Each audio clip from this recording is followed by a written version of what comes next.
번잡스러운 현실을 벗어나 또 다른 세상을 여행하는 책 읽기 시간입니다. 북구북구 북튜버 이시안 씨 그리고 북칼럼니스트 박사 씨와 함께합니다. 안녕하세요. 안녕하세요. 반갑습니다. 자, 날씨가 이제 선선해지기 시작했어요. 갑자기 선선해지죠. 그렇죠. 네. 춥다고 해도 될 것 같아요. 아침에는. 그러게요. 사실 이제 월요일 날 비 오고 나서 네. 그 화요일 아침에 이렇게 갑자기 추워지더라고요. 네. 제가 그때 오프닝 생각이 나는데 변심한 연인 같다라고 그랬어요. 변심한 연인. 어쩜 어제까지는 그렇게 다정하게 미소를 보이다가 오늘 아침에 그렇게 쌀쌀맞아지더라고요. 그렇죠. 근데 사실 생각해보면 이별이라는 건 그렇게 갑자기 찾아와야지 한 1년 전부터 우리 이별할 거야 이러면은 오히려 더 그게 괴롭지 않나 하는 생각도 들어요. 아, 긍정적이시네요. 굉장히. 어떻게든 살아야 하니까요. 자, 그렇게 가을이 왔고 이제 책을 읽기 아주 좋은 계절입니다. 자, 오늘 읽어볼 책 다자이 오사무의 인간 실격입니다. 인간 실격. 아마도 최근에는 인간 실격을 그 드라마의 제목으로 알고 계신 분들 굉장히 많을 것 같은데 이게 벌써 나온 지가 네. 70년이 넘었더라고요. 1948년에 나온 책이니까 아마 일본 문학 관심 있으신 분들이라고 한다라면 가장 중요한 작가로 이제 꼽을 때 다자이 오사무, 인간 실격 그 대표작으로서 이제 이야기하게 되는데 자, 다자이 오사무가 일단 어떤 작가인지부터 이해를 한 뒤에 작품 속으로 들어가 보도록 하겠습니다. 네, 네. 이 다자이 오사무는 1909년에 태어나서요. 1948년에 돌아가신 작가고요. 네. 이 인간 실격이라는 우리가 오늘 이제 읽을 소설에서도 이 주인공의 아버지가 꽤 높은 고위직으로 나오는데요. 이 다자이 오사무의 아버지도 상당한 지위에 있었다고 합니다. 네. 이 귀족원 의원까지 역임을 했다고 해요. 그리고 형제 자매가 한 10명 정도 있었는데 이 어머니는 좀 병약한 편이라서 유모손에서 자랐다고 합니다. 그런데 아버지가 14살 때 이제 돌아가시게 돼요. 14살 때. 네, 네. 학교 다닐 때는 공부도 뭐 잘했고, 뭐 어렸을 때는 뭐부터 이제 글을 썼고요. 동인지도 되게 다양하게 또 펴내기도 했고요. 네. 네, 고등학교 때는 좌익운동에도 참여를 하고, 여러모로 이제 인싸 같은 느낌이지만 사실은 굉장히 이제 아웃사이더의 이제 마인드를 가지고 있는 그런 분이시죠. 전혀 그 어떤 보편적 인간 사회에 그 어울리질 못하고 혼자 그렇죠. 막 칩거하고. 네, 맞아요. 그랬죠. 네, 이 다자이 오사무는 여러 번의 자살 시도로 또 유명합니다. 네. 이 첫 자살 시도는 20살 때였다고 하고요. 이 20살 때 만난 그 게이샤 하스요. 그의 문제로 이 큰형과 다투다가 호적 제적을 당하게 되는데요. 소위 집안에서 이제 호적이 파인 사람이잖아요. 그렇죠, 그렇죠. 근데 그해 긴자의 술집 여종업원인 그 다나베 시메코하고 이틀을 함께 보내고 나서 동반 자살을 또 시도를 합니다. 그런데 자신만 살아남게 되죠. 그게 또 오명이 되잖아요. 네, 그럼요. 자살 방조죄로 기소유예가 됩니다. 그리고 그때 비슷한 시기에 앞서 말한 게이샤 하스요와 또 혼례를 올리기도 하고요. 이 1936년에 첫 단편집인 만년이 나왔어요. 네. 그러고 나서 이 하스요가 자신의 친척과 불륜인 것을 알고 또 하스요와 동반 자살을 시도했다가 또 미소로 그치고요. 헤어지고 이시하라 미치코하고 또 결혼을 합니다. 그 뒤로는 좀 정신적 안정을 좀 찾아요. 그래서 활발하게 작품 활동을 하고 되게 뛰어난 작품들을 많이 이제 써내게 됩니다. 아이들도 태어났고요. 네. 그리고 1947년에 장편 소설인 사양이 베스트셀러가 되면서 인기를 또 얻게 됩니다. 여기까지 보면 탄탄대로인 것 같지만 다음 해인 1948년에 연인인 야마자키 도미하고 동반 자살을 하게 되고요. 그때는 살아 돌아오지 못하신 몸이 됐죠. 그리고 이 인간 실격 오늘 볼 이 책은 그가 죽은 후에 발간이 되게 됩니다. 유작이죠? 네네. 이 그가 죽기 직전에 또 쓴 소설이 있어요. 이 단편 소설인데 제목이 앵두인데요. 네. 그 이후에 그의 친구들이 그의 기를 앵두기라고 이름을 지었고요. 매년 독자들이 그를 애도하는 행사로 지금까지 이어져 오고 있습니다. 당시에 일본 문학계가 약간 일본의 어떤 그 예술관 중에서 소위 이제 그 스스로 생을 마감하는 걸 약간 미화시키는 듯한 그런 문학들도 있잖아요. 그렇기는 한데 그래도 작가들 중에서도 이렇게까지 자살을 자주 시도한 케이스는 없었다고 봐야 될 것 같아요. 그래서 완전 진짜 말 그대로 음울하고 정말 이렇게 병약하고 이제 그런 허무하고 거의 대표 주자로 이제 다사이 오사무가 자리를 잡고 있는 거죠. 그렇죠. 사실 뭐 가와바타 야스나리도 그랬고 뭐 다자이 오사무도 그랬습니다만 그 이후에 이제 제작 클래스들로 이제 불리는 뭐 다나카 히데미스 같은 인물들도 그 다자이 오사무의 묘지 앞에서 막 그 생을 마감하고 막 네, 이런 네. 행동들을 막 벌였으니까 네. 사실 일본 문학의 어떤 그 가장 어두운 부분을 이제 집필했고 그 시대를 살아간 인물이다 이렇게 또 볼 수 있을 것 네, 같네요. 네, 네. 자, 다자이 오사무 인간 실격. 그의 대표작이자 이제 유작이라고 이야기할 수 있는 작품 중에 하나인데 줄거리를 좀 정리를 해 주시죠. 근데 지금 우리 박사 씨가 그걸 해주셨잖아요. 다자이 오사무의 생애를 얘기해 주셨잖아요. 네. 그게 거의 줄거리랑 비슷하다고 보시면 됩니다. 아, 끝난 겁니까? 끝난 꼭 거예요? 건 아닌데 네. 거의 뭐 이게 이 사람 얘기야 아니면 이 소설이야 하는 식으로 굉장히 겹치는 부분이 너무 많아요. 소위 이제 자전적 소설이라고 하는 네. 그 그러니까 이 자전적 소설이라고 보기는 어렵고요. 오히려 사소설 정도? 그러니까 이제 사소설. 내용적으로는 사실은 차이가 좀 많이 있는데 네. 이 다자이 오사무의 자신의 삶이 많이 반영이 돼 있기도 하고 자신의 그 철학을 되게 많이 이제 설파를 하고 있기 때문에 뭐 사소설 정도로 보면 될 것 같아요. 최근에 어떤 현대문학의 어떤 흐름 자체가 사소설이 굉장히 좀 강세인 그런 서사보다는 이제 사소설 쪽으로 많이 가는데 그런 어떤 그랬었죠. 예, 네. 원류라고 또 볼 수 있는 작품이군요. 일단 처음 이 문장이 정말 유명한데요. 부끄럼 많은 생애를 보냈습니다. 저는 인간의 삶이라는 것을 도무지 이해할 수 없습니다. 이게 이제 첫 번째 시작하는 문장 중에서 굉장히 유명한 뭐 탑10 안에 드는 소설이라고 할 수도 있을 것 같은데 참 우울하면서도 네. 일본 문학이 참 그 첫 문장에 강한 것 같아요. 그냥 후크가 딱 걸리죠. 설국의 그 유명한 뭐 국경을 향해 난 그 네. 터널을 지나자 뭐 눈의 왕국이 펼쳤다 이런 어떤 첫 문장이나 낮지만 소새끼였나요? 그 나는 고양이로 소리다해서 등장하는 그 첫 문장이나 참 이 첫 문장들이 강한 어떤 그 집착이 있는 것 같다는 또 생각을 해보게 되는데. 근데 결국 이 줄거리가 인간의 삶을 이해할 수 없었던 아이가 계속 이제 부끄럼 많은 생애를 보내는 이야기거든요. 그 어려서부터 인간들을 그 정확히는 사회적 가면을 쓰고 움직이는 인간들을 이해할 수가 없었던 요조라는 사람에 대한 이야기예요. 네. 이 요조는 누구보다 순수한 것을 갈망을 했었는데, 근데 이제 사회를 알아갈수록 인간 세상의 부조리함, 위선 이런 것들을 보면서 동화될 수가 없는 거죠. 그래서 그런 부분에선 여기 편입할 수가 없으니까 자기 나름대로 위선의 가면을 썼는데 그것이 익사를 부리는 거예요. 그래서 익사를 부려서 인간 세상에 편입하고자 노력을 합니다. 하지만 뭐 사회가 그렇게 만만하진 않아서요. 일단 이 요조가 잘생긴 얼굴이에요. 네. 그리고 이제 병약하고 그러니까 뭔가 고독감 이런 것 때문에 여자들한테 연민을 끌어내는 분위기를 가졌거든요. 네. 그래서 이 요조에게는 늘 여성들이 끊이지가 않습니다. 그 부분이 이제 자전적이라고 이야기를 드렸던 부분인데. 아니 보통 이 예술적 자서전이라고 얘기를 하거든요. 근데 예술이 아니고 여성 편력적 자서전인 네. 건가요? 예. 그러다가 그중 한 여성과 동반 자살을 감행을 했는데 여자만 죽고 요조는 살아나요. 이게 자전이 아니라 여기 소설 얘기가 그래요. 그래서 네. 굉장히 비슷하죠. 그 사건을 계기로 집에서 이제 지원이 끊기고요.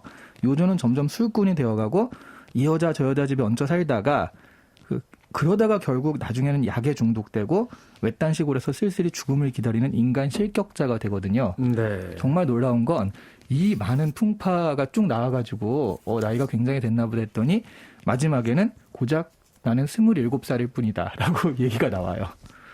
이게 그 우스갯소리긴 합니다만 그 팝 아티스트들 중에요. 네. 27 클럽이라는 게 있어요. 27의 세상을 떠난 사람들.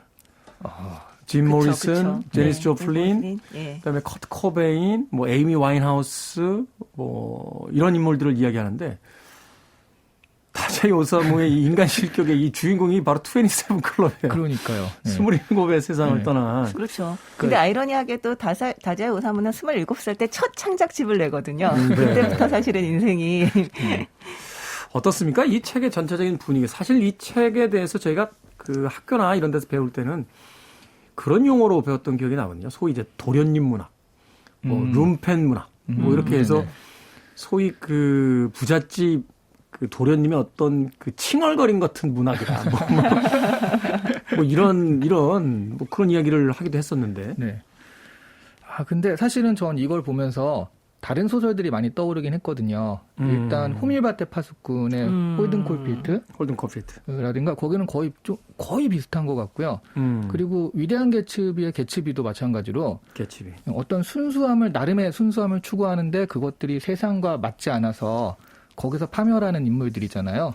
그런 것들을 보면서 이거는 그런 어린이가 소년이 이제 어른이 돼가면서 그 성장 과정에서 학교에서 배웠던 어떤 순수함, 뭐 정직함, 뭐 권선징악 이런 가치들이 그렇지 않은가 보다라는 것들을 맞닥뜨렸을 때 굉장히 좀 당황스럽잖아요.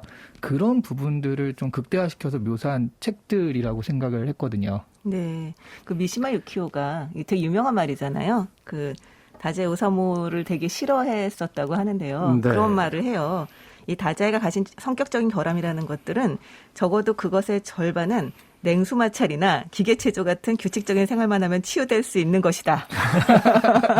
라고 얘기를 했는데 정말 이렇게 보다 보면 그냥 머리 하나 딱 때리고 근데 미시마 유키오도 그 군인들 앞에서 그 일장 연설을 한 뒤에 거기서 스스로 또 생을 마감하지 않았습니까? 네, 그랬죠. 오. 네. 근데 미시마 유키오가 나중에 고백을 했듯이 자기에게도 또 다자이 오사무 같은 면이 있어서 그 면을 버리기 위해서 자기가 되게 발버둥 치고 애썼다라는 식으로 이야기를 하기도 해요. 네. 그러니까 어떻게 보면 사실 이 다자이 오사무가 사람들의 어떤 근본적인 것을 건드린 이유는 누구나 다 사실은 이런 면들을 가지고 있다는 거죠. 이런 면들을 가지고 있지만 애써 감추거나 애써 그렇죠. 이겨내면서 살아가고 있는 거지 이런 부분이 없는 사람은 없다. 그렇죠. 그렇죠. 그래서 어떤 인간 본질에 대한 소설이 될 수 있다라고 네. 박사 씨께서 정리를 해 주셨습니다.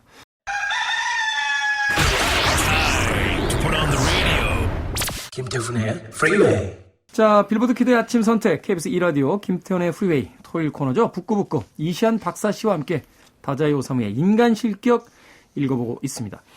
자, 여기서 역시 중요한 거는 이제 그 요조라는 인물의 그 내면을 이제 쫓아가는 그런 부분이 아닐까 하는 생각이 드는데 흥미로운 건 이 요조 자체가 화자가 아니라 이제 나라는 화자가 등장을 해서 요조의 수기를 소개하는 형식으로 이루어져 있습니다. 이런 문학적인 구조를 선택한 데는 뭔가 분명한 또 이유가 있지 않을까요? 저는 이게 그냥 예전에 소설 작법 중에 굉장히 많았고요. 프랑켄슈타인 같은 경우도 그 편지를 소개하는 식인 거잖아요. 다른 그렇죠. 사람이. 그리고 셜록 홈즈도 보면은 셜록 홈즈의 이야기를 왓슨이 소개하는 식으로 그런 것들이 이게 좀 사실스럽다? 이게 정말 사실 같다? 오히려 더 리얼리티를 부여하는 장미의 이름도 그러네요. 그렇죠. 자신의 어떤 스승에 대한 이야기를 이제 회고처럼 하면서 이제 네. 이야기 속으로 들어가게 되는데. 이건 진짜로 진짜 있었던 사실이다라는 느낌을 주기에 되게 그런 방법들이 좀 효과적이었던 것 같고요. 네. 그리고 여기 있는 요조가 스스로 내가 이런 삶을 살았다라고 소설을 발표한다는 것 자체가 약간 캐릭터랑 어울리지 않는 것 같기도 해요. 약간 좀 간지럽죠. 네. 그렇죠. 그렇죠. 자기가 나의 이야기를 좀 뭐 만방에 알리고 싶다. 약간 이런 생각을 가지지 않았을 것 같은 종류의 네, 사람이기도 하죠. 그러네요. 극 네. 속에서의 캐릭터가 네. 뭐 인간에게 실망했다. 나는 쓸모없는 인간이다. 그런데 그걸 또 굳이 자기 입으로 주절주절 이야기하는 것도 이 캐릭터와 맞지 않는다라고 이제 판단을 했다. 네. 근데 저는 사실 이 부분에서 이 마지막 줄 때문에 이런 형식을 취한 건 아닌가라는 생각을 하기는 했어요. 네. 왜냐하면 이 마지막 줄에, 그러니까 이 소설가로 나오는 나라는 이 이야기를 소개하는 사람이 이 수기를 누구한테 받냐면 거기 있는 저 교바시 스탠드바 마담한테 받잖아요. 네네. 수기를. 그러면서 이 마담이 이 요조라고 하는 사람이 어떤 사람인지를 설명을 해주는 게 문장이 나오거든요. 네. 근데 거기서 뭐라고 얘기하면 우리가 아는 요조는 참 순수하고 배려심도 많았는데 술만 안 마셨어도 아니 마셨더라도 하면서 신처럼 착한 아이였어요 라고 말하는 장면이 나와요. 신처럼 착한 아이였다. 네, 네. 근데 어떤 의미일까요? 사실 이 이야기 때문에 이거를 요조만의 이야기로 할 수는 없었던 게 아닐까. 누군가가 이 요조에 대해 설명해주는 어떤 문장이 필요했던 게 아닐까. 저는 이런 생각이 들었는데요. 네. 그래서 신처럼 착한 아이다라고 말씀하신 것처럼 이게 그냥 무슨 뜻일까라고 생각을 저도 해봤는데 그 앞부분에 요조의 친구가 요조에 대해서 설명을 하는 부분이 있어요. 근데 약간 아이러니한 게 뭐냐면 비슷한 얘기를 하고 있는데 나쁜 의미로 쓰고 있습니다. 그게 뭐냐면 둘이 이제 호리키라고 하는 친구인데 잡담을 막 하다가 잡담 중간에 호리키가 지나가듯이 이렇게 말을 해요. 하기야 자네는 어딘지 모르게 사이비 교주 같은 구석이 있긴 해. 찜찜하게. 라고 얘기하는 부분이 있습니다. 그러니까 신처럼 착한 아이라는 이 마담의 이야기와 사이비 종교 교주 같다라는 이야기는 사실은 같은 걸 얘기를 하고 있는 것 같아요. 그리고 그게 제가 볼 때는 이 인간 사회에 적응하지 못한 혹은 적응하지 않은 그래서 인간 사회에서 조금 초연하게 떠 있는 듯한 어떤 성질 이것에 대해서 이 둘은 이렇게 표현했던 게 아닐까. 심지어는 그러한 어떤 성질을 각기 다르게 판단하고 있다는 건 그렇죠. 이 주인공이 누군가에게 이해받지 못하고 있다는 것에 대한 어떤 또 문학적인 장치일 수도 있겠네요. 네, 그럴 수도 있는 거죠. 그리고 신이 그 신 이퀄 뭐 선이다라고 판단하기가 좀 어려운 것도 있잖아요. 그 어떤 면에서는 신은 정말 이 세계의 밸런스를 맞춘다라는 개념이라서 어떤 사람한테는 가령 뭐 주식에서 큰 돈을 벌었다. 이 사람은 뭐 신에게 기도했더니 나한테 이런 선을 베풀어 주셨다라고 하지만 주식이라는 건 제로섬 게임이기 때문에 누군가 잃는 사람이 있잖아요. 이 사람한테는 또 그러면 악이 될 수 있으니까. 저한테 왜 그러시는 걸까요? 아, 죄송합니다. 저한테 왜 그러시는 겁니까? 신에게 물어봐야 될 것 같은데요? 그러니까 신이라는 것이 선과 악이라는 우리의 기준으로 판단하기에는 이 밸런스를 맞춘다 하면서 그렇지 않은 면이 있거든요. 그래서 선과 악을 좀 초월한 의미도 있지 않나 하는 생각이 좀 들기도 하네요. 네. 결국은 이제 땅에 두 발을 다 붙이지 못한 한 인간에 대한 이야기를 그런 식으로 이제 표현을 하고 있다. 네, 네. 그렇게 또 볼 수가 있는 거군요. 근데 저는 또 이렇게도 생각을 해봤어요. 어떤 그 수기를 이제 소개하는 화자의 형식은 객관성을 띄워야 되잖아요. 그러니까 그것은 말하자면 내가 나를 바라보는 방식, 수기니까. 네. 그것으로서 이제 자신을 소개하고 있고 이 주변 사람들의 어떤 이야기를 통해서 들려오는 아까 말씀하신 뭐 신과 같은 순수한 아이였다라고 이야기하는 건 이 작가의 입장에서 다자이 오사무의 입장에서 남들은 나를 좀 이렇게 봐줬으면 하는 그러니까 타자에 대한 어떤 욕망이 좀 투영되어 있다라는 또 생각도 해보게 되거든요. 아, 무의식적으로 정말 그럴 수 있겠네요. 네. 그 드라마 쓰시는 분이 재미있는 이야기를 하시더라고요. 그 남자들과 여자들 이렇게 친구들이 나오는 드라마를 보면 각기 성격이 다른 사람들이 등장한다는 거예요. 그러니까 현실에서는 사실 존재하기가 쉽지 않대요. 왜냐하면 아주 예쁜데 맨날 핍박받는 여자 주인공이 있고 착하지만 그리고 자기 마음대로 사는 여자가 하나 나오고 굉장히 사회적으로 성공한 여자가 나온대요. 그러니까 현실적으로 이 세 명이 친구가 될 수 있는 확률이 그렇게 높지 않다는 거예요. 그럼요. 보통 유유상종이라고 하죠. 그렇죠. 예. 그런데 이 드라마 속에서 이 세 명이 왜 친구가 될까를 생각을 해보면 아주 착하고 예쁜데 핍박받는 건 자기가 생각하는 나. 그런데 아주 성공한 캐릭터는 남들이 나를 봐줬으면 하는 모습. 그리고 마음대로 자유롭게 사는 사람은 내가 되고 싶은 나. 이렇게 이제 캐릭터가 분화된다. 섬세하네요. 그래서 네. 그것을 통해서 사실은 이제 여러 그 시청자들의 어떤 그 공감을 얻어낸다 뭐 이런 얘기를 하는데 저는 사실 이 책 읽으면서 그런 느낌이 들었어요. 그게 그거잖아요. 프로이트의 에고, 슈퍼에고, 이드. 그렇죠. 이 세 가지의 성격이 그대로 투영된 거네요. 맞습니다. 네. 그래서 그런 의미에서 저는 이 다자이 오사무의 인간 실격에서 요조에 대한 남들의 묘사는 나를 좀 이렇게 봐주시면 안 됐습니까? 라는 바람이며 수기는 자신이 바라본 자신의 어떤 처절한 모습이 아니었을까 뭐 그런 생각도 해봤습니다. 그 얘기를 들으니까 이런 얘기가 있거든요. 다자이 오사무가 이거를 그러니까 죽은 다음에 발표가 됐잖아요. 네네. 그래서 이걸 유작으로 막 휘갈겨 쓰다시피 한 것이다라는 얘기가 있었는데 나중에 알고 보니까 초고가 발견되고 그런 걸 보니까 몇 번이나 고쳤었대요. 그러니까 굉장히 세심하게 쓴 책이라는 거죠. 그만큼 여러 가지 어떤 장치와 문학적 네. 어떤 상징들이 담겨져 있을 것이죠. 네. 근데 이 책을 이야기할 때 일단은 1948년이라는 그 시기를 언급하지 않을 수는 없을 것 같아요. 이번에 이제 패전이죠. 그렇죠. 1945년에 이제 패전국이 된 뒤에 아마도 그 세기말은 아니었습니다만 전쟁의 후유증에 의한 여러 가지 징후들이 일본 사회에 있었을 텐데 그것들이 분명히 작가에게 영향을 줬겠죠. 그렇죠. 정말 우울과 허무가 지배하던 시절이었고 어떤 미래가 보이지 않는 속에서 퇴폐적인 그런 것에 대한 지향도 굉장히 많이 발언하던 시기였죠. 그렇기 때문에 아마도 정말 사람들하고 맞아떨어진 부분이 있었을 거고요. 그렇기 때문에 어마어마한 또 베스트셀러가 됐던 게 아닐까라는 생각이 들기는 해요. 네. 요조를 보면 미래에 대한 생각이 전혀 없잖아요. 그렇죠. 없죠. 네, 그 미래가 안 보이니까 이때 일본이 그러지 않았나. 제가 이거는 명확한 근거가 지금 기억이 안 나는데 어디서 들은 썰인데 당시에 극동사령관이 메가더였잖아요. 그렇죠. 이 메가더의 구상에는 여기가 이제 패전국 일본을 아시아 제일의 낙농국으로 만들겠다. 여기서 뭐 근대적으로 뭐 이렇게 하면 좀 안 될 것 같으니까 또 산업 육성시키면은 또 네. 전쟁 날지 모르니까 그런 구상이 있었다고 해요. 그런데 이제 뭐 그 한국 전쟁이 시작이 되면서 미국 기지가 들어오고 이러면서 좀 그 구상이 어긋나는데 그러면서 이제 일본이 사실은 우리나라의 그 비극인 한국 전쟁의 덕을 보잖아요. 네. 그렇죠. 네. 음. 그래서 이런 상황에서 말하자면 이 일본인들이 어떤 비전, 미래에 대한 어떤 기대를 가지기엔 굉장히 힘든 상황이었다라고 생각을 하고 그런 것들이 요조의 삶에 그대로 드러나 있으니까 이건 뭐 그냥 공감을 넘어서 이건 내 얘기다라고 느꼈을 수 있을 것 같아요. 생각해보면 우리도 그 일제 강점기 때 나왔던 문학들 보면 그렇게 좀 패배주의적인 문학들도 간혹 눈에 띄는데 네. 사실 이제 그 해방이 되고 이후에 나오는 소설들은 그래도 뭔가 계몽주의적 성격이 좀 있게 하려고 좀 열심히들 노력들을 했잖아요. 네네. 그러면서 보면은 그 영화인가요? 그 감각의 제국 같은 작품 보면 거기도 역시 그 전쟁 하에서 모든 미래에 대한 어떤 인간에 대한 믿음을 잃어버린 한 남자가 그냥 소위 그 당시 용어로 이제 기생집이죠. 요정에서 그냥 술과 성에만 탐닉하는 이런 모습으로 이제 그려지게 되는데 네. 아마도 전후에 일본의 그 지식인들의 어떤 전체적인 분위기가 이러지 않았나 하는 또 생각도 해보게 되는군요. 그러게요. 그러지 않기가 어려웠을 것 같기는 해요. 정말. 네. 그렇군요. 자, 그렇다면 이 책이 현재 우리에게 주는 의미는 어떤 걸까요? 근데 정말 희망 없고 불안한 상황이라는 점은 그렇게 크게 다르진 않지 않나? 이런 생각도 저는 좀 하게 돼요. 근데 이게 재밌는 게요. 네. 지난 몇 년간을 보면 그러니까 서점에서 베스트셀러를 집계를 하잖아요. 그럼 네. 소설 부분에 가보면 항상 이 고전 중에 3개 정도가 그 상위 10위 안에 들어있거든요. 자, 하나는 맞출 수 있어요. 어떤 거요? 그리스인 졸업아.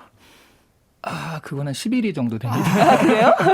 보통 10위 안에 드는 게 참을 수 없는 존재의 가벼움. 밀란 컨트라. 네. 그리고 데미안. 데미안. 그리고 인간 실격이거든요. 셋 다 공통점이 있네요. 네. 네. 그래서 인간 실격이 이렇게까지 계속 스테디하게 지금 팔리고 있고 사람들이 사고 있다라는 얘기는 그만큼 어느 시대나 공감 포인트가 있다는 얘기고 그런 것 같아요. 그러니까 지금 우리 시대가 가장 어렵고 힘들다라고 하더라도 그 전 세대에서는 그 전 세대의 미래가 안 보이는 지점이 있었고 그런 부분에서 계속 어떤 공감을 가지게 되는 그런 부분들이 있었기 때문에 그렇게 팔린 것이 아닌가 하는 생각이 좀 들기도 하거든요. 근데 저는 제가 조금 약간 긍정적 인간이어서 그런지 모르겠지만 이 책을 읽고 난 다음에 정말 그렇지 미래는 정말 불안하고 너무 뭐 미래가 안 보이 이런 생각 안 들고 열심히 살아야겠다. 저는 이런 생각이 들더라고요. 이런 사람이 되면 안 되겠다. 이렇게 될 순 없다. 사실 그 도련님 문학의 특징이잖아요. 이렇게 보고 나면 얘는 왜 이렇게 징징거려 하게 되는데 이건 아무래도 저희 성격 때문인 것 같은 네. 느낌이. 그래도 저는 이번에 네. 그 오징어 게임 그 드라마가 엄청 세계적으로 히트를 친 게 전 세계에서 그것에 대한 공감 포인트가 있다는 얘기잖아요. 있죠. 살아가기 너무 어렵고. 빈부격차에 대한 부분들 네, 네. 그 드라마에서 나옵니다만 인종차별에 대한 부분들 뭐 이런 것들에 대한 것들이 다 현재에 있기 때문에 그 히트를 하는 건데 네. 네. 인간 실격이 아직도 우리 사회에서 베스트셀러에 올라 있다는 것이 어떤 의미인지에 대해서는 한번 좀 깊게 생각을 해봐야 되지 않나 하는 생각이 듭니다. I want it. I need it. I'm desperate for it. Okay, let's do it. 김태훈의 Freeway. 빌보드 키드의 아침 선택, 김태현의 프리웨이, 북칼럼니스트 박사씨, 북튜버 이시안씨와 함께 북구북구 오늘 다자이 오사무의 인간 실격에 대해서 읽어보고 있습니다. 앞서 들으신 곡은 너바나의 The Man Who Sold the World 였습니다. 자, 이 책에서 이제 인상적인 어떤 대목이라든지 문장이 있다라면 어떤 부분이 있을까요? 일단 저는 이 친구가 그런 거 있죠. 앞에 어느새 친구가 되셨군요. 제 친구는 아닙니다. 요조가 네, 이 요조가 그런 부분, 그러니까 왜 내가 익살이라는 걸 택했는지에 대한 얘기를 앞에서 한참 하잖아요. 그래서 생각해낸 것이 익살이었습니다. 생각하면 할수록 사람이란 것이 알 수가 없어졌고 저 혼자 별난 놈인 것 같은 불안과 공포가 엄습할 뿐이었습니다. 저는 이웃 사람하고 거의 대화를 못 나눕니다. 무엇을 어떻게 말하면 좋을지 몰랐던 것입니다. 라고 하면서 익살, 그러니까 조크, 농담을 택하는데요. 사실 요즘에 제가 그 옛날 드라마 프렌즈에 다시 빠져 있어요. 그거 되게 영어 공부하려고 보는 드라마. 그냥 저는 재밌어서 다시 빠져 있는데 거기 보면 챈들러라는 인물도 마찬가지로 어렸을 때 상처가 되게 많은데 그런 것들을 극복하는 방법으로 끊임없이 농담을 해요. 상황이 그렇죠. 안 맞는데도 농담. 주연으로는 캐스팅이 안 되는데 계속 그 난관들을 농담을 하면서 이제 지나가죠. 그래서 이 농담, 그러니까 우리가 보기에는 얼핏 저 사람은 굉장히 익살스럽고 사회적 관계도 굉장히 좋고 이런 사람들조차도 사실은 이렇게 사실 자신의 아픔을 감추기 위해서 저럴 수 있구나라는 부분들에 대해서 이 제 친구는 아니지만 요조를 보면서 느꼈거든요.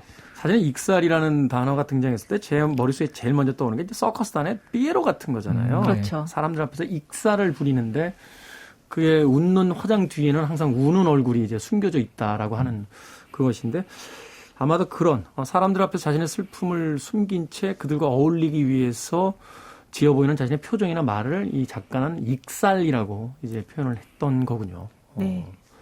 저는 그 아까 스토리 얘기를 하다가 나오진 않았었는데 이 중간에 이 요조가 결혼을 합니다. 굉장히 순진무구한 정말 신뢰 그 자체인 여자하고 결혼을 하게 돼요. 그러면서 너무 그 여자가 자기를 신뢰해주기 때문에 그 안에서 굉장히 어떤 행복을 느끼게 되거든요. 네. 자기의 불안정함과 불안 이런 것들이 되게 대칭적인 자리에 있는 거죠. 그런데 그 여자가 그 신뢰 때문에 여기 이 책의 표현에 따르면 더럽혀지는 어떤 현장을 보게 됩니다. 그렇게 되면서 계속 이 사람이 거의 부르짖다시피 과연 순진무구한 신뢰심은 죄의 원천이나이까 라면서 신에게 거의 묻듯이 이제 부르짖는 장면이 나와요. 네. 저는 이 장면이 굉장히 그러니까 마음을 좀 움직이더라고요. 그러니까 이 사람이 어떻게 보면 이 자기의 이 불안정한 삶에서 불안한 삶에서 가장 최후의 보루처럼 여겼던 그런 어떤 순진무구함, 그 천진난만한 신뢰감 이런 것들이 그것 때문에 죄가 일어나는 장면들을 보았을 때의 어떤 그 절망감 같은 것들이 저는 굉장히 좀 마음을 울리는 면이 있었어요. 말하자면 이제 마지막 ip새가 바람에 떨어져 버린다거나 혹은 그토록 순결하다고 생각했던 초등학교 때의 선생님이 화장실 가는 장면 목격했다거나 이제 이러면서 이제 순수성이 훼손되고 이제 그 세상이 온통 더럽게 느껴지기 시작하는 그런 단계가 오는 거죠. 정말 생각지도 못한 비유가 나왔습니다. 네, 그 정도였다면 좋았을 텐데. 네, 어쨌든 그 굉장히 치명타를 이 사람의 삶에 치명타를 준 거는 맞거든요. 그리고 나서 근데 저는 그게 굉장히 마음을 울리긴 했는데 끝까지 가장 마지막으로 이제 남는 문장이 뭐냐라고 묻는다면 이 마지막에 했던 말인 것 같아요. 그저 모든 것은 지나갑니다. 제가 이제껏 아비규환으로 살아온 소위 인간 세계에서 오직 한 가지 진리처럼 여겨졌던 것은 그것뿐이었습니다. 그저 모든 것은 지나갑니다. 라고 이야기를 하는데 결국은 이 문장 때문에 이 문장을 쓰고 싶어서 이것을 앞에 그 장광설들이 펼쳐졌다. 펼쳐진 게 아닐까. 네, 저는 그 생각이 들었어요. 결국 모든 것은 지나가고 우리가 지금 중요하다고 여기고 있는 이 모든 것들은 결코 중요하지 않은 하찮은 것들일 뿐이다. 변하지 않는 진실은 시간이 흘러간다는 것뿐이다. 뭐 이렇게 이제 작가가 이야기하고 있다라고 말씀을 해주셨습니다. 자, 이 질문 한번 드려볼게요. 요조는 이제 스스로를 인간 실격이다라고 인간으로서 자신은 이제 살아갈 수 없다라고 선고하잖아요. 두 분은 동의하세요? 그 요조의 선고에? 저는 인간은 합격인데요. 사회적으로 실격이다. 사회 실격. 사회성 없는. 네, 그러니까 이 사회가 인간적이지 않은 거죠. 인간적인 사람을 받아들일 만큼 이 사회가 녹록치 않은 거고요. 그 자기 스스로 인간성을 좀 제거해야지 이 사회에서 살아남을 수 있는. 그 오징어 게임에서 마지막에 살아남는 사람들처럼 그래야지 살아남을 수 있기 때문에 이 사람은 인간 실격이라 하지만 제가 보기에는 사회 실격인 거고 인간으로서는 오히려 바람직한 면이 있는 것이 아닌가 하는 생각이 들어요. 네, 근데 정말로 이 소설 보다 보면 인간이란 누군가, 인간이란 어떤 존재인가, 인간적이라는 건 어떤 것인가 이걸 정말 많이 생각을 하게 돼요. 말씀하신 것처럼 비인간적이어야 사회에 적응할 수 있다라고 한다면 그럼 도대체 인간이 만든 사회라는 거는 어떤 존재인가 이런 생각을 좀 하게 된다는 거죠. 그래서 사실 저도 그 생각을 해봤는데 네. 이게 생태계가 포식자가 있고 이게 잡아먹히는 동물들이 있잖아요. 근데 네. 인간은 최상위 포식자라서 이걸 놔두면 너무 커지니까 서로 인간끼리 경쟁하고 천적이 없기 때문에 잡아먹게 만드는 인간의 천적은 인간이라는 거죠. 그래서 네. 서로 이제 조절을 하는 것은 아닌가 하는 생각까지 좀 했어요. 극히 설국열차다운 세계관이네요. 기차 안에 사람들 숫자를 개체수를 조정해야 되만. 하긴 예전에 오래된 농담도 떠오르네요. 그 식인종 추장이 문명사회에 이렇게 여행을 왔는데 기자들이 물었다는 거죠. 왜 이렇게 사람을 잡아먹습니까? 사람이 어떻게 사람을 잡아먹습니까? 라고 했더니 우리는 배고플 때만 잡아먹는데 니들은 배도 안 고픈데 왜 이렇게 많은 사람을 죽이냐? 하고 이야기했다는 그 웃지 못할 농담 같은 것들. 결국 그가 스스로에게 인간 실격이라고 내린 것은 자조적이면서 또 다름을 인정하지 않는 저 바깥의 어떤 약육강식 같은 사회에 대한 일종의 항복선언 같은 것들이 아니었나. 그리고 스스로 생을 마감함으로써 적어도 자신의 어떤 마지막 순간만큼 스스로 결정하고자 했던 뭐 그런 문학적인 어떤 상징들이 있지 않나 하는 또 생각이 드는군요. 우울해졌습니다. 이 책 누가 골라? 이걸 토요일 아침에 이런 책을 해야 됩니까, 우리가? 본인이 고르셨어요. 그랬던 것 같아요. 네. 아니, 그런다고 또 방송하고 있는 기자한테 바깥에서 우리 이소연 작가는 손가락질을 합니까? 청취자 여러분들께 사죄의 말씀 드리겠습니다. 한 줄 추천사로 마무리하죠. 그래도 문학상에 있어서 네. 뛰어난 작품이고 또 일본 문학을 시작할 때 반드시 읽어야 될 그 첫 번째 책으로서 이제 거론이 되는 책이니까. 저는 이걸 우울할 때 읽으면 좋을 것 같아요. 역설적으로. 네, 기분이 좋을 때 읽으면 이거 다운시키는데 우울할 때 읽으면 바닥을 치게 치고 만드나요? 올라갈 수 있게 만들거든요. 갑자기 조용필 씨 노래 가사 생각났어요. 어떤 거요? 나보다 더 불행히 살다간 고우도 있었거든요. 요조를 보면서 힘을 낼 수 있다. 네. 그렇군요. 네. 박사 씨. 저는 인간을 정말 이해해보고 싶다라는 생각이 들면 한번 읽어볼 만한 책이다라는 생각을 했는데요. 이거는 뭐 저희 개인적 경험에서 나온 여담입니다만 정말 아끼는 지인이 요즘 뭐 읽어? 요즘 좋아하는 작가 누구야? 라고 얘기했을 때 다자이 오사무야 라고 얘기를 한다면 그럼 이 책 꼭 읽어보십시오. 이 책 꼭 읽어보고 그 지인에 대해서 무슨 생각을 하고 사는지 이해를 이해가 필요한 해주셔야 사람이다. 합니다. 네. 도움 필요한 사람일 수 있습니다. 네. 사실 다자이 오사무의 인간 실격 읽어 이거는 예전에 대학 다닐 때 폼 잡을 때 쓰던. 그럼 대학생은 제외. 네. 나는 문학 소년이야 이러면서 이제 무슨 책이야? 다자이 오사무 인간 실격. 이런 거 얘기 많이 해본 목소리인데요. 일단 제목의 반은 먹어주는 것 같아요. 이거는 인간 실격. 토요일 아침에는 부적절했다는 거. 제가 다시 한번 사과의 말씀. 잠깐만요. 근데 저희 다음 책도 잠깐만요. 토요일 아침에는 좀 부적절할 수도 있겠는데요. 다자이 오사무는 그냥 인간만 실격인데 이거는 세계 실격 아닙니까? 자, 다음 주 책은 조셉 콜레드의 암흑의 핵심 혹은 어둠의 힘이었다고 번역된 제목 책입니다. 자체가 이미 네. 우리 한번 바닥을 칩시다. 바닥 치는 것도 괜찮죠. 뭐. 끝까지 가보죠. 네. 어떤 책들인지. 북튜버 이시안 씨, 북칼럼니스트 박사 씨와 함께 이야기 나눠봤습니다. 고맙습니다. 네, 안녕히 계세요.